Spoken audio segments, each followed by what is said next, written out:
पूर्णात् पूर्णमुदच्यते पूर्णस्य पूर्णमादाय पूर्णमेवावशिष्यते। ओम शांति शांति शांति। शंकरं शंकराचार्यं केशवं बादरायणं सूत्रभाष्य कृतौ वन्दे भगवन्तौ पुनः पुनः। ईश्वरो गुरुरात्मेति मूर्तिभेदविभागिने व्योमवद्व्याप्तदेहाय दक्षिणामूर्तये नमः। ओम शांति शांति शांति। बोलो क्या शंका है? सुनाना है। एक प्रयोजनोपनिबद्धम अनेकार प्रतिपादकत्वम ही शास्त्रम शास्त्र देश संबंधम शास्त्र कार्यान्तरे स्थितम आहु प्रकरणनामा ग्रंथ भेदोपस्थितः। यहाँ जो यहाँ आया था ना टीका में मंगलादिनी मंगल मध्यानि शास्त्रानि, ये आदि मंगल कहाँ हो रहा है स्वामी? ये मुक्त ये वेदांत परिभाषा ग्रंथ में वो तो सिर्फ अर्थ प्रत्यक्ष परिच्छेद अर्थ के द्वारा मंगलाचरण की, फिर मध्य में कहाँ करेंगे? तो नहीं, तो आदि में होना चाहिए, मध्य में किए तो और अच्छी बात है, किए तो और अच्छी बात है। आदि में तो है, अंत में तो रहता ही, अंत में भी करते ही है। मध्य में कोई आएगा तो वहाँ भी आपको दिखेगा। मध्य में भी बीच में कहीं अर्थ आदि शब्द आएंगे कि नहीं? हाँ, तो इसीलिए वो जो है वो भी हो गया मंगल। दूसरा केशव का समझ ये, केशव का विग्रह, केशव कर से अति कृष्ण। तो केशव यानी वो केशव का, केशव तो प्रसिद्ध है, भगवान का नाम है, और केसी नाम के राक्षस को मारे इसलिए केशव हो गए। हाँ, केसी नाम के राक्षस को मारने से केशव हो गए। चलिए देखिए, तो क्या देखिए तृतीय जो दूसरा श्लोक था ना, उसमें चंचल का अर्थ चंचल लेना, चंचल। सुंदर तो मैं बता दिया था, क्योंकि लेकिन वो कोश वाक्यों में वो चंचल का अर्थ चंचल, चंचन जो है प्रथमा एक वचन में बनता है। चलिए देखिए आगे, ये हम लोग मणिप्रभा का मंगलाचरण तो हो गया। आगे देखिए इसका शिखामणि का मंगलाचरण यहाँ से शुरू होगा। ये जो शिखामणि का मंगलाचरण है पेज नंबर 2 पे है, नैदाग भानु, तो पहले बसंत तिल का छंद में आ रहा है। बसंत तिल का छंद देखिए, उसमें 8 अक्षर और 6 अक्षर उच्चारण, पहले 8 अक्षर फिर 6 अक्षर।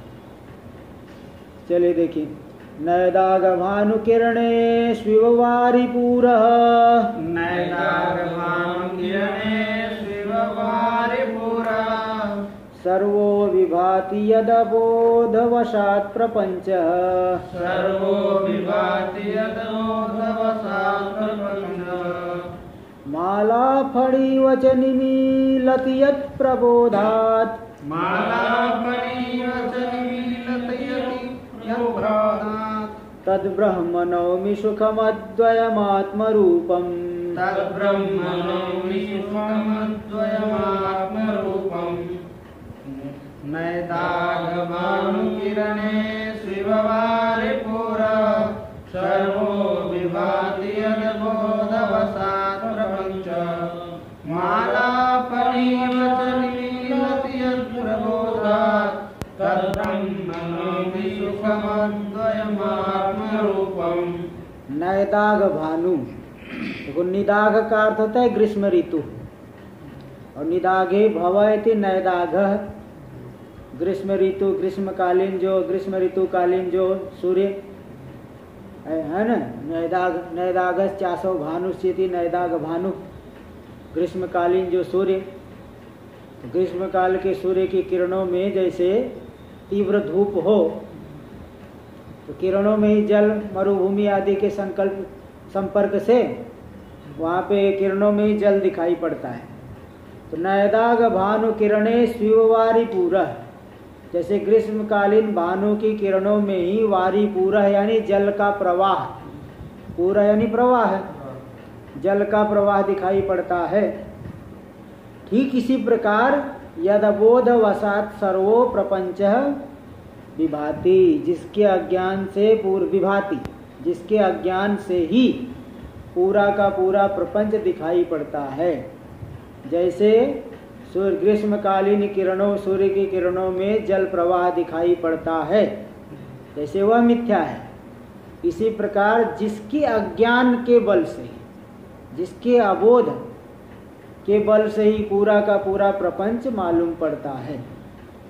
और माला फड़ी वच निमीलत यद प्रबोधात, माला में फड़ी, फड़ी यानी सर्प, रज्जु में सर्प। जैसे रज्जु आपने अधिष्ठान को जान लिया तो सर्प विलीन हो जाता है। विलीन होने का मतलब सर्प अत्यंता भाव हो गया। अधिष्ठान को जान लिए तो वहाँ अधिष्ठान उस अध्यस्त का यही नाश हो गया। नाश मतलब अध्यस्त हो, मालूम पड़ गया कि वहाँ वो मिथ्या था। तो जैसे रज्जु में दिखने वाले सर्प निमीलति, लीन हो जाता है, जिसकी जैसे रज्जु में दिखने वाला सर्प अधिष्ठान के यानी रज्जु के ज्ञान से वहाँ विलीन हो जाता है। ठीक इसी प्रकार इव आ गया ना उपमा। ठीक इसी प्रकार यत प्रबोध वसात निमीलति, जिस परमात्मा के ज्ञान से पर ये पूरा का पूरा प्रपंच विलीन हो जाता है, तद ब्रह्म नवमी, वैसे ब्रह्म को मैं नमस्कार करता हूँ, प्रणाम करता हूँ, जो कि कैसा है, अद्वयम आत्मरूपम, अद्वितीय आत्मस्वरूप है यह जो ब्रह्म। ऐसे परमात्मा को, ब्रह्म को मैं नमस्कार करता हूँ। टीका में देखिए नैदाघ मणिप्रभा टीका देखिए नैदाघ इत्यादि न तत् ब्रह्म नवमी।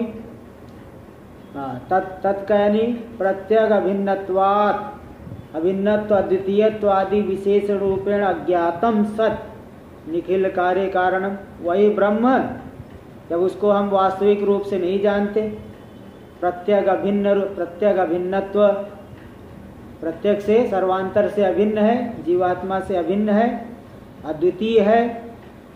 तो प्रत्यग अभिन्नत्व अद्वितीयत्व आदि विशेष रूपेण अज्ञातम सत, इन विशेष रूपों से वह ब्रह्म अज्ञात होता हुआ निखिल कार्य कारणम, संपूर्ण कार्य का कारण है। जब तक ब्रह्म को नहीं जान, स्वरूप को नहीं जाने, तब तक पूरा प्रपंच उत्पन्न होता है।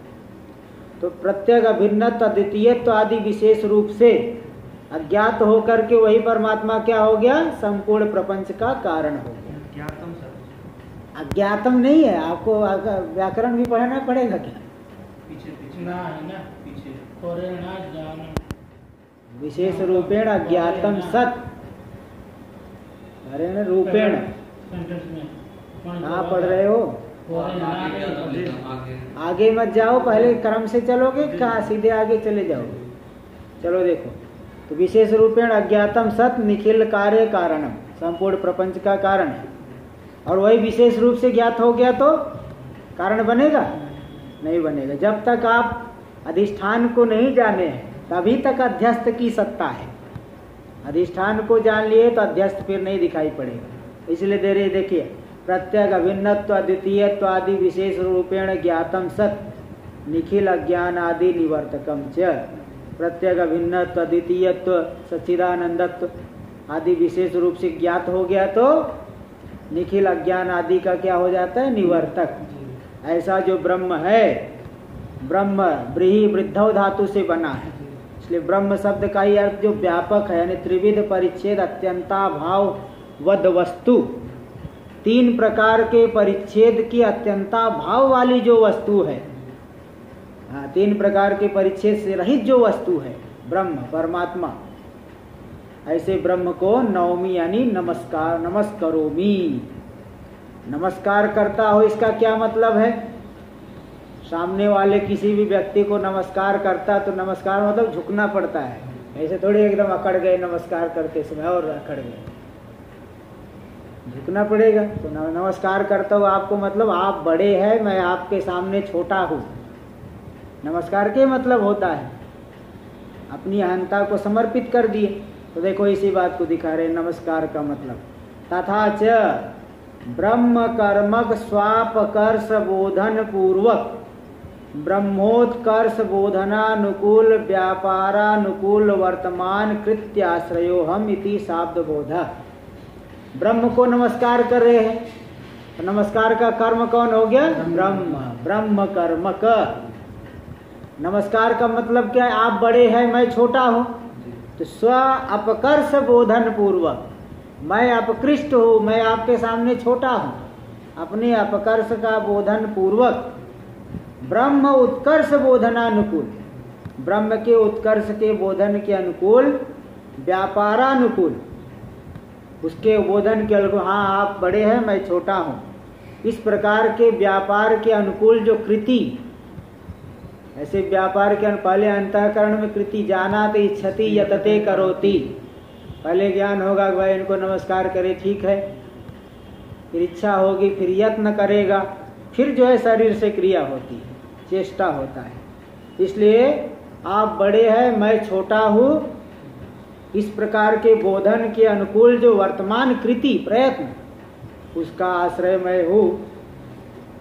तो ब्रह्म कर्मक स्वापकर्ष बोधन पूर्वक ब्रह्मोत्कर्ष बोधनानुकूल, बोधन के अनुकूल जो व्यापार, उस व्यापार के अनुकूल कृति, जैसे ही अंतःकरण में कृति होगी, प्रयत्न होगा, वैसे ही शरीर से व्यापार करेगा। ठीक है, चलने की इच्छा हुई तो प्रयत्न होगा, फिर व्यापार करेगा। ऐसी प्रकार नमस्कार की इच्छा हुई, फिर कृति हुई, फिर जो है नमस्कार करेगा। इसलिए इस बोधन के अनुकूल व्यापार के अनुकूल कृति का मैं आश्रय हूँ। हाँ, इति शाब्द बोध है, क्योंकि मतलब क्या है, प्रमाता जो जीव है वो तो अंतःकरण आदि से विशिष्ट है, तो अंतःकरण आदि विशिष्ट कर्ता हो गया, तो है कृति हुई है अंतःकरण, फिर बाद में शरीर में चेष्टा होती है। इसलिए इस प्रकार की कृति का मैं आश्रय हुए, ते नमस्कार का अर्थ हो गया। ननु ब्रह्मण सुखासुख साधन भिन्नत्वेन पुरुषार्थत्वात्। देखिए भाई, पुरुषार्थ क्या होता है? या तो सुख पुरुषार्थ होता है अथवा सुख का साधन, दो में से एक ही पुरुषार्थ, दो ही पुरुषार्थ होते हैं। सुख पुरुषार्थ होता है और सुख का साधन। तो ब्रह्म न तो सुख रूप है न तो सुख का साधन है। ब्रह्मण सुख सुखा सुख, हाँ सुखा सुख साधन, हाँ सुख और असुख, असुख मतलब सुख के अभाव। अच्छा, सुखा सुख नहीं होना चाहिए, सुख सुख साधन भिन्नत्व। दूसरी पुस्तक नहीं है क्या है? अच्छा, वो जो पुस्तक थी सुखा सुख नहीं, सुख सुख साधन भिन्नत्व, ऐसा होना चाहिए। चलो वो पुस्तक देख लूंगा। तो सुख और सुख के साधन से भिन्न, हाँ, तो ब्रह्म जो है सुख और सुख के साधन भिन्नत्वेन अपुरुषार्थत्वात्। भाई देखिए, या तो सुख पुरुषार्थ है या सुख का साधन। भाई स्वर्ग को चाहता है और स्वर्ग का साधन जो याग है उसको भी व्यक्ति चाहता है, या तो सुख को चाहेगा या तो सुख के साधन को चाहेगा, है ना। भाई स्वर्ग की प्राप्ति के लिए याग को करेगा। तो ब्रह्म न तो सुख रूप है न तो सुख का साधन है, कैसे पुरुषार्थ है? वो तो पुरुषार्थ नहीं। ये पूर्व पक्षी कह रहे हैं, ननु ब्रह्मण सुख सुख साधन भिन्नत्वेन। ब्रह्म न तो सुख है न तो सुख का साधन है, इन दोनों से भिन्न होने से अपुरुषार्थत्व, पुरुषार्थ तो है नहीं। कथम उत्कर्ष बोधनानुकूल व्यापार संभवति। ब्रह्म में उत्कर्ष के बोधन के अनुकूल व्यापार कैसे संभव होगा? इत्यतः है, इसलिए कह रहे नहीं, सुखम वह सुख स्वरूप है, तद ब्रह्म नवमी, उस ब्रह्म को मैं नमस्कार करता हूँ जो कि कैसा है? सुखम, सुख स्वरूप है, आनंद रूपम इति याव। ननु दुख हेतु और द्वैत से सत्वात् कथम ब्रह्मणा सुख रूपत्व। बोले जब दुख का हेतु द्वैत विद्यमान है तो ब्रह्म कैसे सुख रूप होगा? इत्यतः, ऐसी आकांक्षा होने पे बोले नहीं, द्वैत तो प्रतीत हो रहा है अज्ञान से, वास्तव में ब्रह्म क्या है? अद्वयम, अद्वितीय है, यानी पारमार्थिक द्वैता अत्यंता भाववत, पारमार्थिक रूप से द्वैत के अत्यंता भाव वाला है। पारमार्थिक द्वैत के अत्यंता भाव, वास्तव में जो द्वैत दिख रहा है प्रतीति मात्र। व्यावहारिक अथवा त्रिविध सत्ता वाले पक्ष में तो व्यावहारिक सत्ता मानी जाएगी, पारमार्थिक सत्ता थोड़ी इसकी। इसलिए पारमार्थिक द्वैत के अत्यंता भाव वाला है। पारमार्थिक जो है द्वैत नहीं है इसमें, व्यावहारिक द्वैत भले कल्पित हुआ है अज्ञान से, इसलिए वास्तव में क्या है, पारमार्थिक रूप से तो अद्वितीय है, इसलिए सुख रूप है। ननु द्वितीय से जीव से सत्वात, बोले चलो ठीक है, प्रपंच को लेकर के द्वैत नहीं है, किंतु जीव तो अनेक है, नाना प्रकार के जीव है, इसलिए कथम ब्रह्मणो अद्वैतम, फिर ब्रह्म अद्वितीय कैसे होगा जब इतने जीव विद्यमान है तो। इसलिए इत्याशंक्य, बोले नहीं, आत्म रूपम, बोले आत्मा से अभिन्न है, वही परमात्मा ही, ब्रह्म ही अज्ञान से जीव भाव की प्राप्ति किया है, वास्तव में जीव का ही पारमार्थिक रूप ब्रह्म है, इसलिए आत्म रूपम यानी शुद्ध प्रत्यग अभिन्नम, शुद्ध जो प्रत्यग है, शोधित त्वम पदार्थ, उससे अभिन्न है शोधित तत्पदार्थ, इसलिए शुद्ध प्रत्यग, तो प्रत्यग आत्मा है, सर्वांतर है, उससे अभिन्न है। ननु एवमपि द्वितीय से अनात्म रूप, हाँ अनात्म रूप प्रपंच से सत्वात्, दूसरा अनात्म रूपी प्रपंच तो है, कैसे अद्वितीय होगा, इत्याशंका, प्रपंच से अविद्या प्रयुक्तत्वेन, प्रपंच जो दिख रहा है ना, अज्ञान से प्रयुक्त हुआ है, अज्ञान की वजह से दिख रहा है, इसलिए अविद्या प्रयुक्तत्वेन ज्ञान निवर्तत्वेन, दूसरी बात क्या है, ज्ञान से निवृत्त होता है, अज्ञान के द्वारा दिखाई पड़ता है और ज्ञान से निवृत्त हो जाता है, इसलिए मिथ्यात्वम, इन दो हेतुओं से वह मिथ्या है। इति अभिप्रेत्याह, इसी अभिप्राय से उदाहरण देके बताएगा, नयदाग भानु किरणे स्वीयोवारी पूरा, ग्रीष्म ऋतु के सूर्य की किरणों में जैसे जल का प्रवाह दिखाई पड़ता है, इसी प्रकार जिस परमात्मा के अज्ञान से पूरा का पूरा प्रपंच दिखाई पड़ता है। देखिए टीका में, निदाग शब्दो ग्रीष्मर्तु वाचक, निदाग शब्द ग्रीष्म ऋतु का वाचक है, तो निदागे भव इति नयदाघ, निदाघ यानी ग्रीष्म ऋतु में होने वाला जो सूर्य है उसे क्या कहेंगे, नयदाघ, तो नयदाघश्चासो भानुष, भानुरिति नयदाघ भानु, निदाघ काल में होने वाला जो सूर्य, और तस्य किरण, उसके जो किरण है, उस ग्रीष्म ऋतु के जो सूर्य की प्रचंड किरणें हैं, तेषु नयदाघ भानुष किरणे स्विव, नयदाघ भानु की किरणों में, यथा भूतल संबद्धैर निदाघ अपर पर्याय ग्रीष्मर्तुकालीन सूर्य किरणें, जैसे भूतल से संबद्ध ग्रीष्म ऋतु की सूर्य की किरणें, यानी सूर्य की किरणें, सूर्य थोड़ी भूतल से संबद्ध है, सूर्य की किरणें आ रही वहां से, किरणों का संबंध जमीन के साथ हुआ, भूतल के साथ हुआ, तो वही भूतल के साथ संबंधित होकर के किरणों में ही जल दिखाई पड़ता है, इसलिए भूतल संबद्ध निदाघ अपर पर्याय ग्रीष्मर्तुकालीन सूर्य किरणें, हाँ भूतल से संबद्ध जो ग्रीष्म ऋतु कालीन सूर्य की किरण, उससे अवच्छिन्न चैतन्य, उससे अवच्छिन्न चैतन्य में, ये वेदांत में सभी पदार्थ चेतन है, सब में चेतन, सब चेतन रूप, इसलिए घटावच्छिन्न चैतन्य, पटावच्छिन्न चैतन्य, जड़ में कोई आवरण नहीं होता है ना, जड़ के ऊपर जैसे अंधेरे में और एक कंबल जाके किसी को उड़ा दो, उससे क्या लाभ, जड़ के, भाई जड़ के ऊपर आवरण का कोई प्रयोजन नहीं है, आवरण किसी चेतन, जैसे कोई प्रकाशशील वस्तु है उसके ऊपर आवरण कर दिए तो उसका प्रकाश ढक जाएगा, जो पहले से ही अंधकार वाली वस्तु, अंधकारमय वस्तु है, उसमें आवरण करने का कोई प्रयोजन होता नहीं, इसलिए यहाँ पे आवृत कौन हुआ है, चैतन, इसलिए कोई भी वस्तु, घटावच्छिन्न चैतन्य, पटावच्छिन्न, इसलिए विषय चैतन्य, यहाँ पे बताएंगे विषय चैतन्य, प्रमात्री चैतन्य, प्रमाण चैतन्य, विषय चैतन्य क्या, घटावच्छिन्न चैतन्य, पटावच्छिन्न चैतन्य, ये सब विषय चैतन्य।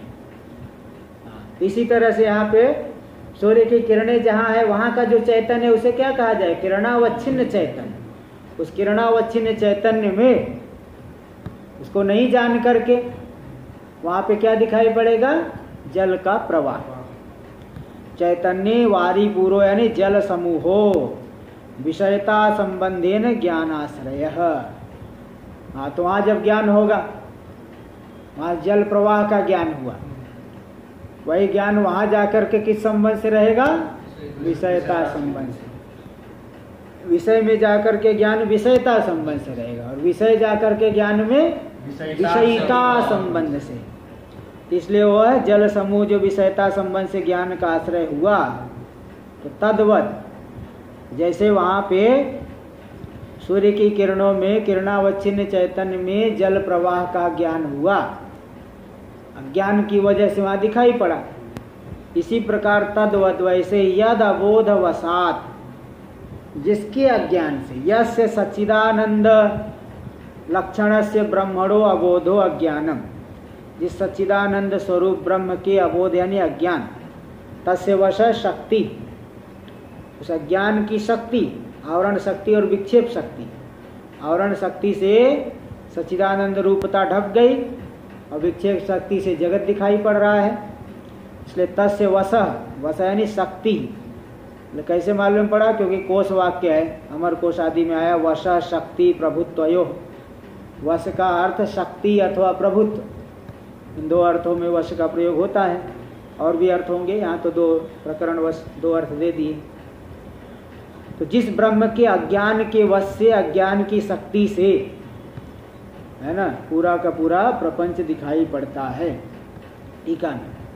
तस्मात् ब्रह्म विषयक अज्ञान निष्ठ सामर्थ्यात्, ब्रह्म विषयक अज्ञान में रहने वाला जो सामर्थ्य है, शक्ति है, उसके बल से सर्वो निखिलः प्रपंच नाम रूपाद्यात्मको विभाति, पूरा का पूरा नाम रूपादि स्वरूप वाला जो प्रपंच है दिखाई पड़ता है। विभाति मतलब विषयता संबंधेन भान आश्रय, विषयता संबंध से ज्ञान का आश्रय, जिसका ज्ञान होता है वही ज्ञान का आश्रय। घट का ज्ञान हुआ तो वही ज्ञान का आश्रय। पूरे प्रपंच का ज्ञान हो रहा है तो विषयता संबंध से ज्ञान का आश्रय हो गया प्रपंच, ज्ञान का आश्रय हुआ। हाँ, तद ब्रह्म नवमी इति संबंध, ऐसे ब्रह्म को मैं नमस्कार करता हूँ। ये संबंध, इस तरह संबंध कर। प्रपंच से ब्रह्मा ज्ञान कार्यत्वम उक्तवा, प्रपंच ब्रह्म के अज्ञान का कार्य ऐसा बता करके, तज ज्ञान निवर्तित्वम, ब्रह्म के ज्ञान से वो प्रपंच निवृत्त होता है, इसको दिखा रहे। माला फड़ी व, जैसे माला को जान लिए तो रस्सी को, यहाँ माला लेना, माला का अर्थ माला ही लीजिए। उधर वहाँ भी माला में जैसे सर्प का ज्ञान होता है अथवा रस्सी में सर्प का ज्ञान होता है, माला ही लीजिए। माला क्योंकि शब्द दिए है ना।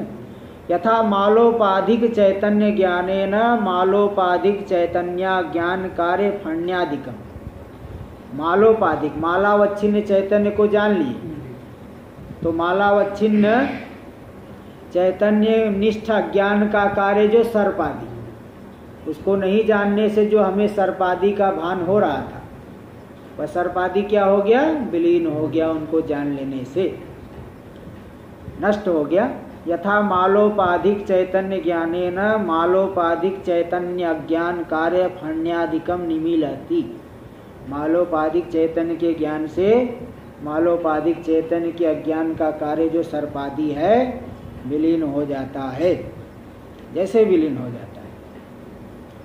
हाँ, यानी नाशम प्राप्त होती, नाश को प्राप्त कर लेता है। नाश को प्राप्त करने का मतलब पारमार्थिकत्वावच्छिन्न प्रतियोगिता का त्रैकालिक अत्यंताभाव प्रतियोगित्व प्रकारक प्रतीति विषयो भवति।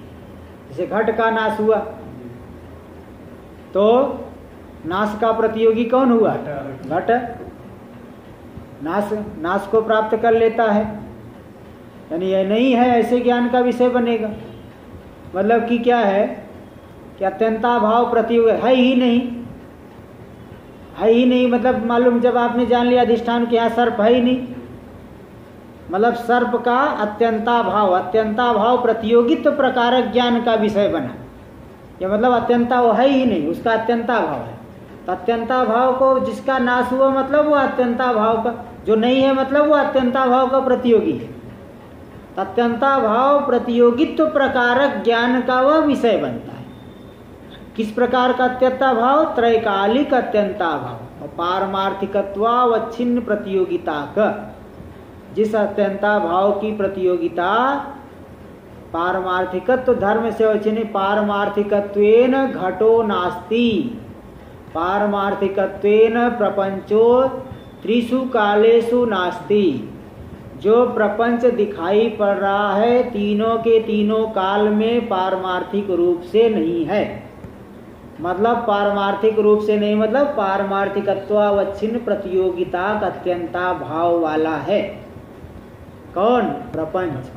पारमार्थिकत्वावच्छिन्न प्रतियोगिता का त्रैकालिक अत्यंता भाव, तीनों कालों में रहने वाला उस अत्यंता भाव। किसका अत्यंता भाव? प्रपंच का।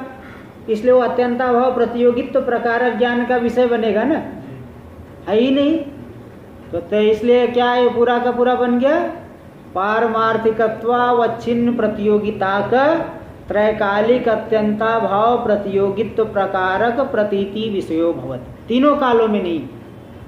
किस रूप से नहीं? पारमार्थिकत्व नहीं है, यानी पारमार्थिकत्वावच्छिन्न प्रतियोगिता का अत्यंता भाव। कैसा? त्रैकालिक अत्यंता भाव। उस अत्यंता भाव प्रतियोगी, अत्यंता भाव का प्रतियोगी मतलब इसका अत्यंता भाव है, हमेशा अत्यंता भाव है। अत्यंता भाव प्रतियोगित्व प्रकारक प्रतीति का विषय बनता है, मतलब है ही नहीं। इस प्रकार की साधारण शब्दों में, सरल शब्दों में कहा जाए तो है ही नहीं, तीनों कालों में हुआ ही नहीं, इस प्रकार की प्रतीति का विषय बनता है। पारमार्थिक नहीं, व्यावहारिक रूप से है। दिख रहा है बोल व्यावहारिक है, पारमार्थिक थोड़ी। पारमार्थिकत्वेन भाव है, व्यावहारिकत्वेन है। पारमार्थिकत्वेन है क्या? नहीं, पारमार्थिकत्वेन उसका अभाव मिला। जहाँ दिख रहा है वहीं पे पारमार्थिकत्वेन नहीं है। व्यावहारिकत्वेन है, पारमार्थिकत्वेन नहीं है। तो पारमार्थिकत्वावच्छिन्न प्रतियोगिता त्रैकालिक अत्यंता भाव प्रतियोगित्व प्रकारक प्रतीति विषय भवति इति यावत्। हाँ, पारमार्थिक रूप से नहीं है, थोड़ा स्पष्ट कीजिए। हाँ, मतलब क्या है, जगत जो दिख रहा है अज्ञान काल में, हाँ, तो तीन प्रकार की जो सत्ता मानते हैं उस पक्ष में यही मानेंगे व्यावहारिक तो है। भाई भूख लगती, भोजन करने से तृप्ति होती है, प्यास लगती है, पानी पीने से तृष्णा की निवृत्ति होती है। तो बिल्कुल नहीं, ऐसा कैसे कहोगे? एकदम बंध्यापुत्र के समान तो नहीं कह सकते, क्योंकि बंध्यापुत्र की प्रतीति भी नहीं होती। यहाँ तो प्रतीति भी हो रही है और सब जो है प्रयोजन की भी सिद्धि हो रही है। ठंडी गर्मी लगती है, हानि लाभ ये सब हो रहा है। इसलिए जगत की व्यावहारिक सत्ता मानी गई है। तो मतलब व्यावहारिक रूप से जगत तो है, किंतु पारमार्थिक रूप से नहीं है। इसलिए पारमार्थिकत्वेन जगत का तीनों कालों में अभाव है। व्यावहारिक है मतलब कुछ काल के लिए, जैसे वहाँ पे रस्सी में सर्प दिखाई पड़ा, तो जब तक आपको प्रतिभास हो रहा है तब तक वहाँ पे एक अनिर्वचनीय सर्प की उत्पत्ति वेदांत में मानते हैं, क्योंकि प्रतीति हो रही। बंध्यापुत्र जैसा तो नहीं कर सकते। इसी प्रकार पूरा का पूरा एकदम दृढ़ रूप से प्रतीत हो रहा है। व्यवहार आदि की कैसे सिद्धि हो रही है? तो बोले व्यावहारिक है, वास्तव में नहीं है। इसलिए व्यावहारिकत्वेन है, पारमार्थिकत्वेन नहीं है। तो पारमार्थिकत्वावच्छिन्न प्रतियोगिता त्रैकालिक अत्यंता भाव इसका हो गया, और अत्यंता भाव होने से तो अत्यंता भाव प्रतियोगित्व प्रकारक प्रतीति का वह विषय बन गया। जिसका मतलब जिसका अत्यंता भाव है नहीं है, वह अत्यंता भाव प्रतियोगी हुआ, अत्यंता भाव प्रतियोगित्व प्रकारक ज्ञान का विषय बना। इति यावत्, ये निष्कृष्ट अर्थ है। तो तद्वत् जैसे माला के ज्ञान से वहाँ पे सर्प का अभाव हो गया, इसी प्रकार परमात्मा के ज्ञान से इस जगत का अभाव हो गया। तद्वद यत् प्रबोधात्, जिसके ज्ञान से, यस्य सच्चिदानंद लक्षण से ब्रह्मण, जिस सच्चिदानंद स्वरूप ब्रह्म के ज्ञान से तत्वमस्यादि वाक्य जन्य अप्रतिबद्ध वृत्त्यात्मक यथार्थ ज्ञान है ना। सच्ची तत्वमस्यादि वाक्य, गुरु का उपदेश श्रवण किए, तत्वमस्यादि वाक्यों को सुने, उस उपदेश श्रवण करके विचार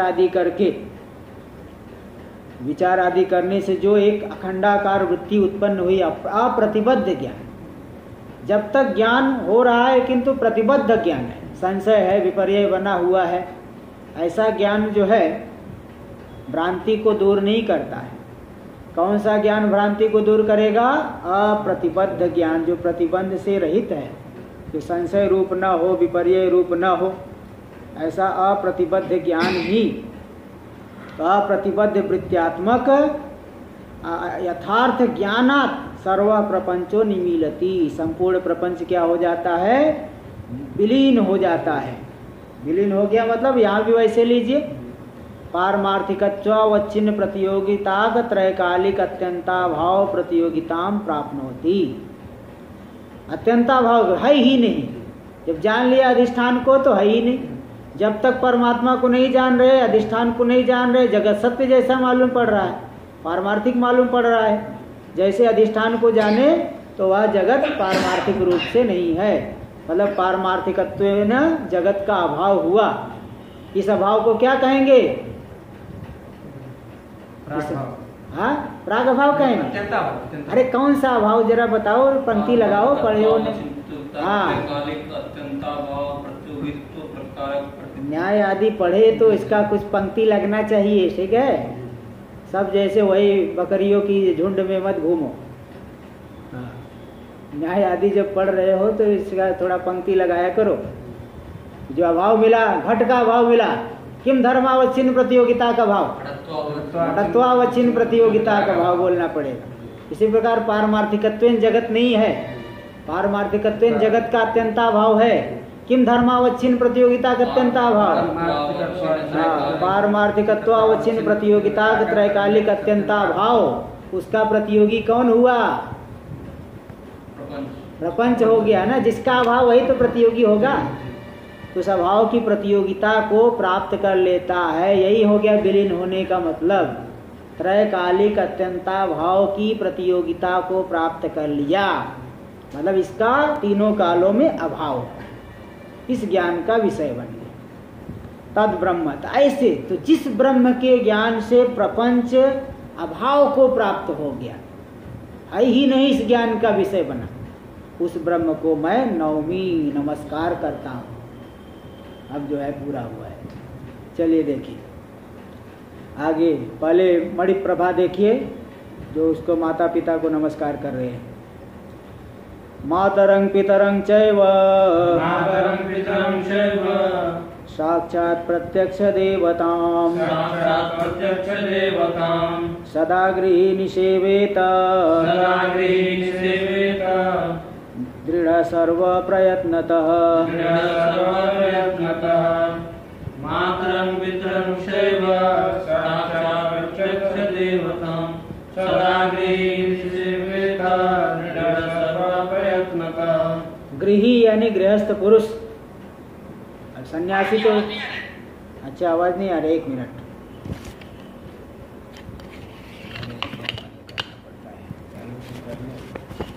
चलिए भाई, अन्वय इस तरह से लगाइए।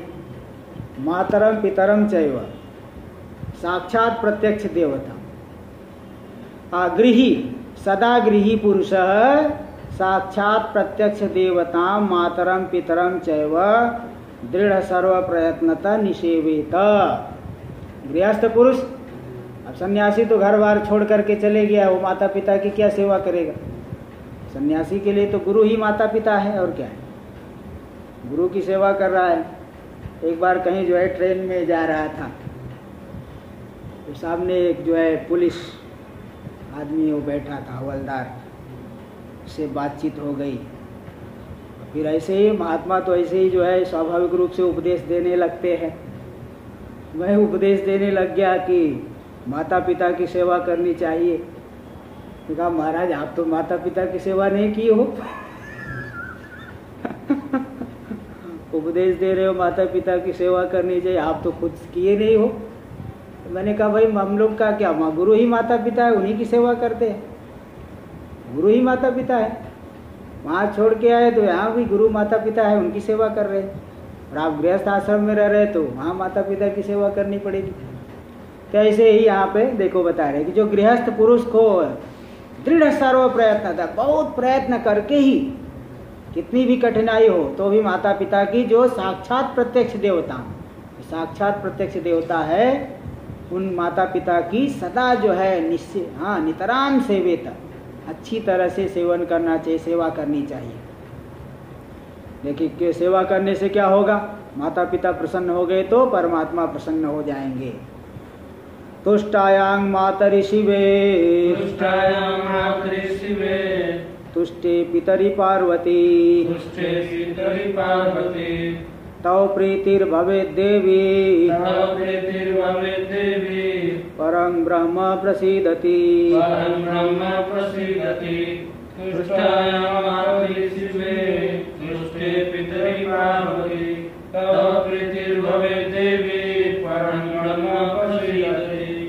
तुष्टायां मातरि, हे शिवे, शिव जी जो है पार्वती माता को उपदेश कर रहे हैं, उनके माध्यम से उपदेश कर रहे हैं कि हे शिवे, हे पार्वती, शिवा शिव शिवा, हे शिवे, हे शिवा पार्वती, तुष्टायां मातरि, जो गृहस्थ पुरुष माता पिता का सेवन करता है, माता जब तुष्ट हो गई, संतुष्ट हो गई, और तुष्टे पितरी, पिता संतुष्ट हो गए, हे पार्वती, हे शिवे, तो माता संतुष्ट हो गई, पिता संतुष्ट हो गए, तव प्रीतिर भवेत् देवी, तभी हे देवी, तभी तुम्हारी प्रीति होती, तभी तुम प्रसन्न होती है लोगों के ऊपर, है ना। इससे परब्रह्म प्रसीदति, परब्रह्म ही परमात्मा ही प्रसन्न हो जाते हैं माता पिता की प्रसन्नता से।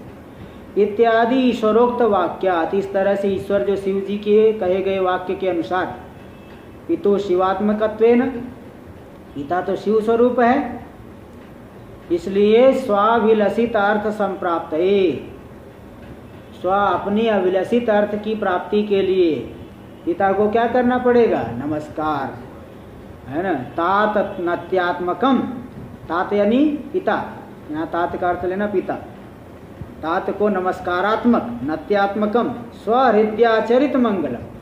नमस्कार कोई दिखाने की बात है क्या, दिखा रहा है, इसलिए स्वहृदय हृदयाचरितम, हृदय में आचरण किया गया जो मंगलाचरण है, हृदय में इस मतलब पिता का ध्यान किया है।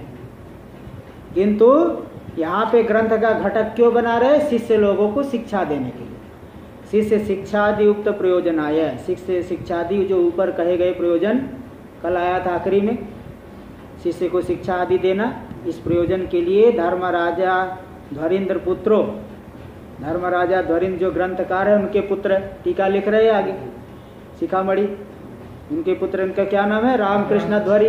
तो रामकृष्ण संज्ञ कह पितृ महत्व बोधन पुरस्सरम उपनिबध्नाति, पिता के महत्व का बोधन कराते हुए, बोधन पूर्वक ये जो मंगलाचरण है, पिता को नमस्कारात्मक मंगलाचरण, उसको यहाँ उपनिबध्नाति यानी ग्रंथ घटकी भूतम करोति, इस ग्रंथ का घटक बना रहे हैं, जो पिता को उन्होंने नमन किया है, उसी बात को ग्रंथ के घटक रूप से यहाँ रख रहे हैं।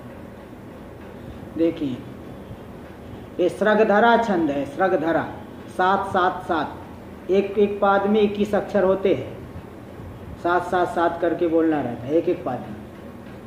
देखो, आसेतो रासुमेरो रविभुवि विदितान धर्मराजा ध्वरीन्द्रान, आसेतो रासुमेरो रविभुवि विदितान धर्मराजा ध्वरीन्द्रान, वंदेऽहं तर्कचूड़ा मणिमणि जनन क्षीरधीस्तात पादान, वंदेऽहं तर्कचूड़ा मणिमणि जनन क्षीरधीस्तात पादान, यत्कारुण्याद् मया भू दधिगतमधिकं दुर्ग्रहं सूक्ष्मधिकये, यत्कारुण्याद् मया भू दधिगतमधिकं दुर्ग्रहं सूक्ष्मधिकये, रप्यात्तं शास्त्रजातं जगति मखकृता रामकृष्णाह्वयेन, रप्यात्तं शास्त्रजातं जगति मखकृता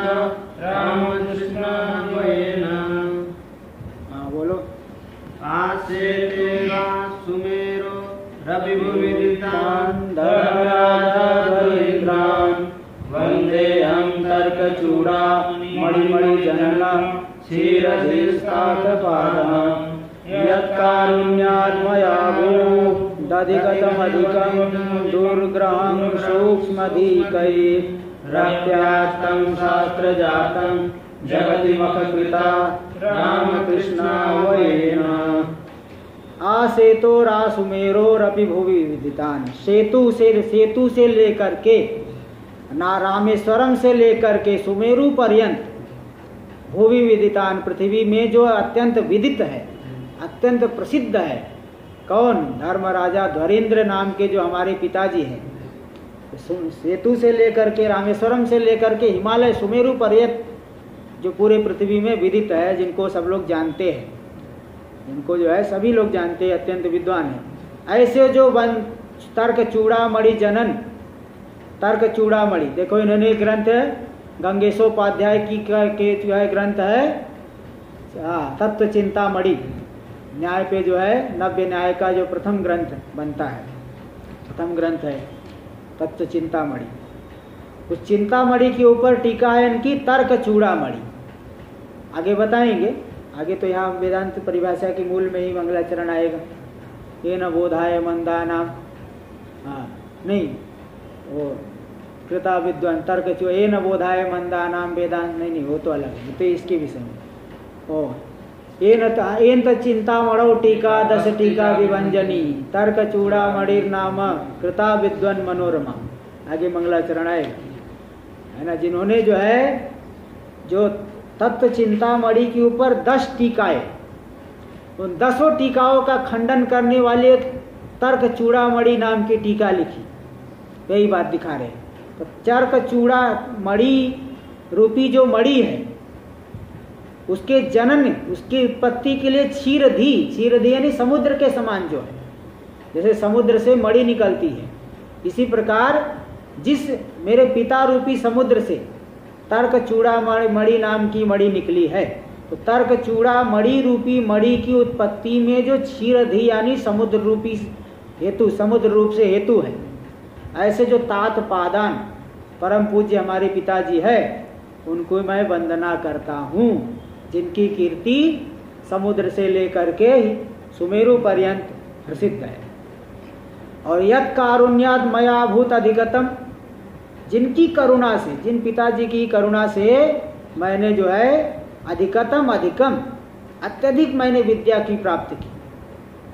दुर्ग्रहण सूक्ष्म धीकर, जिसको सूक्ष्म बुद्धि वाले लोगों को ग्रहण करना कठिन है, ऐसे अत्यधिक विद्या को प्राप्त किया। आत्म शास्त्र जातम, ऐसे शास्त्र समुदाय को मैंने उन पिताजी की कृपा से प्राप्त किया। तो मैंने मतलब मेरे द्वारा प्राप्त किया गया। किस मेरे द्वारा? जगति मख कृता राम कृष्णा हवे वयन, इस जगत में जो मख यानी याग, अध्वरी इनका भी नाम अध्वर, याग करने वाले, याग कृता यानी लौकिक वैदिक वैदिक श्रौत स्मार्थ करने वाले, कर्मों को करने वाले रामकृष्ण नाम के विद्वान के द्वारा उस शास्त्र समुदाय को प्राप्त किया गया, जिन पिताजी की कृपा से उनको मैं नमस्कार करता हूँ। आगे का विचार हम लोग कल करेंगे। ओम पूर्णमदः पूर्णमिदं पूर्णात् पूर्णमुदच्यते पूर्णस्य पूर्णमादाय पूर्णमेवावशिष्यते। ओम शांति शांति शांति। शंकरं शंकराचार्यं केशवं बादरायणं सूत्रभाष्य कृतौ वन्दे भगवन्तौ पुनः।